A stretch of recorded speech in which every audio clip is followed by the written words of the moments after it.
Okay, so we're continuing in chapter 10. I think I left off at about slide 74. And this is where we're talking about what's going on within an entire muscle as an organ related to tension. So there's something called the length tension relationship, which means that the amount of tension or pull from the end of a muscle that a muscle fiber can produce is related to how the length of the sarcomeres are before you start the full contraction. So the length of the sarcomeres, the resting length. So you get more tension if you get more myosin to actin binding and power strokes. Okay, so in order to have more power strokes, you have to have enough area to be able to bind and pull and bind and pull. So if your zone of overlap starts out too big, you won't be able to generate a lot of tension. Also, if your zone of overlap starts out too small, it'll be really hard for enough myosin heads to grab the actins and pull to start to get the amount of tension. So the amount of distance between the thin and thick filament, which would be like your I band width and your H band width, is really important for determining how much tension you can generate. So there's this sweet spot where you can produce the maximum amount of tension within that sarcomere. And that's when you can make the most cross bridges during the cycle. And that happens when the zone of overlap is large, but not too large. So this is a graph that just shows you, like if you start out with the Z lines basically touching the ends of the myosins, well, we're already contracted. We got nowhere to go. So we can't generate any additional tension because there's no room for the filaments to form cross bridges and slide. Okay, so that's what's happening down here. And that's true, and it gets better rather rapidly. If we get about this far apart, we end up on this part of the curve. Okay, now that's a decent amount of space at the ends where they can start to pull towards it. But if we spread them out a little bit more, we hit that sweet spot right here, this red part of the purple zone on this graph. So we have just enough of the myosin heads already overlapping the actins so they have easy access once we allow them to bind. And we get a lot of new bind and push and bind and push power strokes that move this actin from here to the midline. So this is where we want to be as far as our length goes.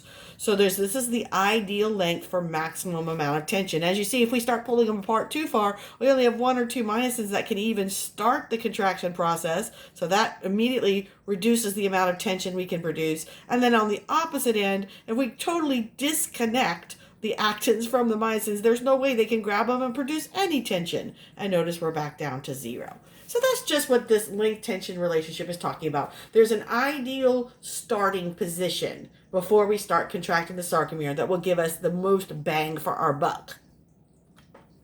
Okay, we also have to talk about how frequently do you stimulate a muscle. So if I said, my muscle twitched, you kind of have an idea what that is. You got a little like almost spasm of your muscle. But in a scientific anatomical world, it's a very defined thing. It's if you take an electrical current and stimulate one muscle cell one time and it contracts and relaxes, that would be a single contraction or twitch. So that's a very scientific term in anatomy. It would only last between 7 and 100 milliseconds. That's 1/1000th of a second, by the way. And so in order to have a muscle contract and stay contracted, you actually have to continually stimulate it. Now, if you wanted to see what that would look like on a graph, we can use a myogram. It shows the tension development based on the frequency of stimulation of muscle fibers.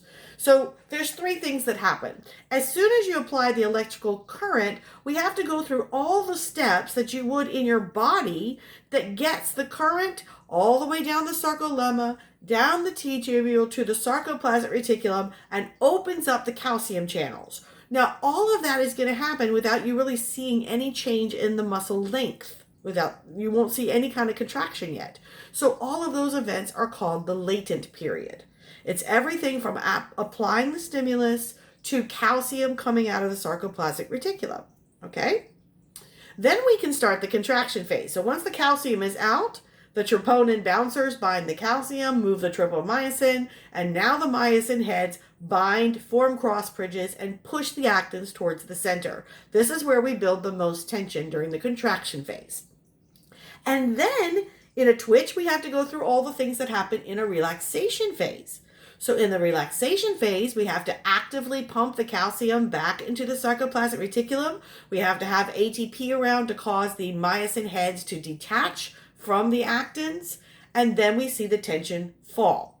Okay, so every twitch, even a single stimulation of a single muscle cell, contraction and relaxation has a latent period, a contraction phase, and a relaxation phase. Now, different types of muscles in your body have different speeds. So here are 3 different muscles in your body. One of them is an eye muscle. It doesn't tell us in particular which one it is. The second one is the gastrocnemius muscle, which you know is your major calf muscle used for running. And the third one here is the soleus muscle, which is a calf muscle under the gastrocnemius that's mainly used for standing or walking. So you can see that each muscle has a different latent period, a different amount of time to develop maximal tension, and a different relaxation period. And it's related to what you need that muscle to do.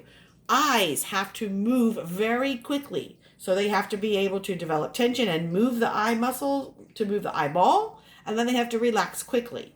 So they are the fastest ones. Your running muscle would be second. And your standing or walking muscle can take a long time to develop tension and a long time to relax. Now, the latent period was about the same for all of them. It's mainly the contraction phases and the relaxation phases that are different. So if we apply the stimulus at time 0, it looks like they all started developing tension at about, 3 or 4 seconds in, milliseconds, because here's 10 milliseconds, okay? So they all started about the same time. Okay. Now, if I continue to stimulate a muscle, okay, so this is a single twitch in a single gastrocnemius. So we got rid of the eye muscle, we got rid of the soleus muscle, we applied the electrical stimulus here. Here's my latent period. This is showing you the contraction phase. Then we get to the maximum amount of tension, and now the relaxation phase. The relaxation phase is a little longer. Notice it takes longer to put the calcium away than it did to get contractions after we let it out. All right, so we can change where we're stimulating, how often we're stimulating, and we can start to see some patterns. Treppe is when you repeatedly stimulate a muscle after it is fully relaxed, and it gives us a bunch of stair-step-like motions in the tension part of the graph. We usually see this in cardiac muscle and not so much skeletal muscle. And let's contrast that with what's called wave summation, which is when you don't let the muscle relax before you stimulate it again. So in Treppe, you let it completely relax between, but we still see an increase in tension. In wave summation, you don't let it completely relax. And so the tension goes up also like stairs with little dips between. So here are those two. So in Treppe, we stimulate it. It goes up this high the first time. We let it completely relax. It's now kind of more sensitive to stimulation. And so the second time we stimulate it, it gets a little bit more tension. And we let it relax all the way to 0. The third time we get more tension until eventually we get to the maximum tension for that particular muscle. Okay? Wave summation is different. We stimulate it. We don't let it completely relax. We stimulate it again. We get more tension. It starts to go down. We stimulate it again. We get more tension. Okay, so they're both step-like patterns, but this one's more like, it goes all the way down to 0 between the steps. This one kind of builds. Then there are when we're getting close to maximum tension. Maximum tension in a muscle is actually called tetanus. I know you're like, wait a minute, I get a tetanus shot. No, you get a tetanus shot to prevent tetanus due to a toxin created by bacteria that hang out around musty metal. Okay, so I know that's a big explanation, but the condition of tetanus is when a muscle is kind of fully contracted, maximally tensioned. And so there's incomplete tetanus, which we're getting near our highest tension sustained, and complete tetanus when we are in continuous contraction. So here are those two graphs.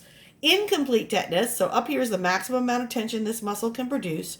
We get all the little stair steps, so this would be like wave summation.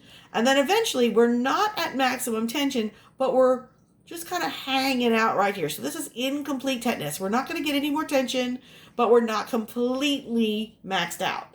Over here, we stimulate it so often that it jumps right up to maximum tension and stays there with no relaxation at all. That is complete tetanus of a muscle.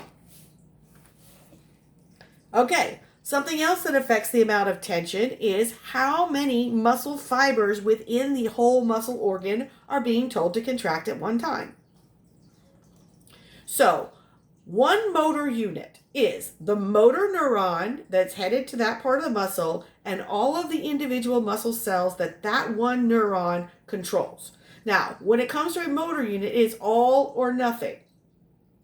All the muscle cells, if they are stimulated by the same neuron, will all contract at the same time. Now, you can control how many muscle fibers are attached to that neuron, and the more fine control you want, you'll have a different ratio. You'll have fewer muscle fibers per motor unit if you want better control. Okay? Fasciculation is an involuntary muscle twitch. It's not a twitch like we talked about the scientific version. I'm talking about more like a muscle spasm. Okay, so we can recruit different numbers of motor units to develop more tension within a muscle. And also, you notice, like if you pick up your arm right now and raised your arm like you were going to ask me a question, you would have to develop a certain amount of tension in your arm. And if you recruited all of your muscle units, you would get tired really fast. And so what happens is your body knows how to rotate through the different motor units so that you can keep a muscle not maximally contracted, so in incomplete tetanus, and you can allow different motor units to rest. Okay? So here's our example. We're looking at a biceps brachii muscle here. And this is oversimplified, guys. We're going to pretend like we have a purple neuron that controls the purple muscle cells, a blue neuron that controls the blue muscle cells, and a red neuron that controls the red muscle cells. So they would arrive from, this is the spinal cord in case you didn't know, they would come in a motor nerve to the muscle. And so these are the three different motor units, red, blue, and purple. Notice that we don't line up all of the cells from one motor unit in one spot on the muscle. Otherwise, your muscle would only contract on one side at a time. That would be kind of uncomfortable and inefficient. So you scatter them throughout the muscle. Okay? So, in order to maintain near maximum tension, what we might do is we might start with the red motor unit, and all the cells attached to the red motor neuron would contract and get to their tension mark here. And then we might start to realize they're about to fatigue, so right before we release tension, we start and change over and stimulate the blue motor unit. Okay? And then right when it starts to fatigue, we're going to stimulate the purple motor unit. And so we're going to alternate back, we'll go through this pattern, red, blue, purple, so that all the motor units are being used, but not all at one time. That gives each of them a chance to relax and recuperate. Now this is still happening in milliseconds, so it's not a lot of time to relax. Now, muscle tone is the normal tension and firmness of your muscle while it's at rest. So even when you're at rest, you're kind of getting little zaps of electricity. And this allows you to keep your bones and joints in the right position, to maintain your balance and posture. And if you have better muscle tone, that means they're constantly using more of your metabolic resources. And so you use more energy during rest. So that is not a lie that if you exercise regularly, that you actually burn more energy when you're not exercising because you've raised your metabolic rate. Okay, now when we're talking about whole muscle contractions, there are different ways you can contract a muscle. And the first classification is isotonic or isometric. Now the prefix iso means same, tonic means tension, and metric means length. So we're either going to keep the tension in the muscle the same or the length of the muscle the same. Those are the two styles of contractions. For the isotonic, the ones where we have the same tension, it can either be isotonic concentric or isotonic eccentric. Now, this one's a little weird, I'll admit, because One of them, you seem like you're contracting the muscle. The other one, the muscle is actually getting stretched. Okay? So the normal one, if I asked you to pick up a heavy brick, and so you had to generate the amount of tension to overcome your arm, plus the weight of the brick, and then generate enough more tension to shorten that muscle beyond the weight of the brick. You would be changing the length of your muscle once you got enough tension in there, right?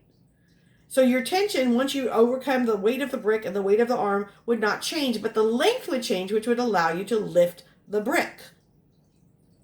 Okay, that is an isotonic concentric contraction. This is your standard weightlifter. Okay, so that's what they're doing. Now, the other one, isotonic eccentric, means what if you tried to pick up the brick, but you actually couldn't get enough tension to overcome its weight, and instead, let's say the brick was on the table, and instead of picking it up, it slid off the edge of the table and pulled your arm and your hand down. That would be an isotonic eccentric contraction. The muscle actually doesn't shorten at all. It actually gets longer. So let's look at an example of these. So here is a muscle attached by a tendon to this platform, and it's trying to lift a 2-kilogram weight. So as soon as it generates enough tension to overcome the 2 kilograms, it doesn't generate any more tension. Instead, it's able to shorten and lift the weight off the table. Okay? So we're looking here. The tension is the red line, and the length is the blue line. So the length gets shorter while the tension goes up. And then right when we get to here, the tension stays the same. So isotonic, and length shortens, that makes it concentric. Let's say we tried to pick up a 6-kilogram weight. And so we were this length, and we're trying to generate this much tension. And then we don't drop the weight, but it starts to pull our arm down. Notice, we got to maximum tension. We couldn't shorten the muscle and overcome the weight. And the length of the muscle actually got stretched down because of the excess weight. This would be isotonic. The tension doesn't change, but eccentric. And eventually, of course, you'd have to let that go, or you could really damage your muscle. Okay? So most of the contractions you're thinking of when you think about muscle contractions are going to be isotonic concentric. That's your normal one. Isotonic eccentric is weird. It's not going to happen very often. Let's talk about isometric.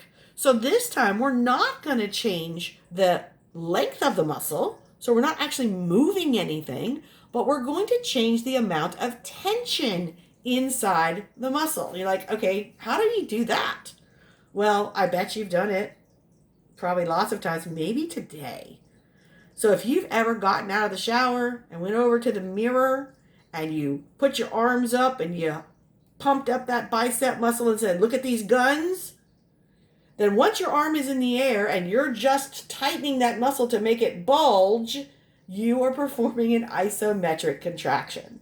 So weightlifting is usually isotonic concentric.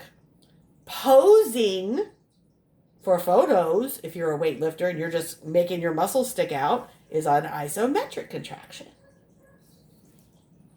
So again, all we do is we don't change, we don't lift the weight up, we just continue making the muscle get bigger and bulgier, but the length remains unchanged. So isometric, same length, but the tonic, the tension changed.